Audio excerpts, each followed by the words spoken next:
గారెలు కూర వండుతున్నా, పులుసు పెడుతున్నా, ఉల్లిగడ్డలు కోసిన గారెలు ముక్కలు ముక్కలు ముక్కలు చేసి పులుసు కొంచెం పెడితే పులుసు కాగినాక అవి వేస్తే అట్నే ఉంటాయి, చెదిరిపు బాగుంటుంది.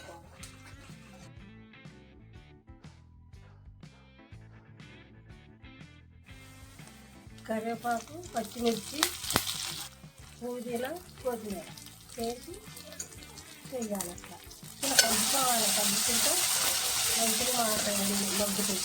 ఇది కొంచెం అంత పసుపు వేసుకొని కొంచెం అంత అల్లం, చింతపండు కొంచెం అంత పిసికి మంచిగా కొంచెం పులుసు పోసి పులుసు తాగినాక గారెలు వేయాలి.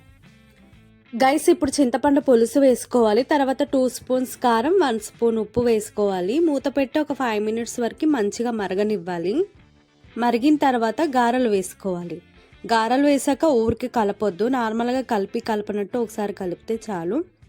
ఇంకా ఫైనల్గా లాస్ట్లో ధనియాల పొడి వేసుకొని గ్యాస్ ఆఫ్ చేసుకుంటే మన గారెల పులుసు రెడీ అయినట్టే. ఒక పక్కన వంట చేస్తుంటే ఇంకో పక్కన అల్లరి, అందుకే మధ్యలో వాయిస్ ఇవ్వాల్సి వచ్చింది. ఇంకా గారెల పులుసు అయితే అయిపోయింది. తెలియని వాళ్ళు ఎవరైనా ఉంటే ఒకసారి ట్రై చేయండి, చాలా బాగుంటుంది గారెల పులుసు. ఇంకా అమ్మ గారెల పులుసు వేసుకొని తిన్నది అంతే. ఇంకా మీకు ఈ వీడియో నచ్చితే తప్పకుండా లైక్ చేయండి, మన ఛానల్ని సబ్స్క్రైబ్ చేసుకోండి. Thank you.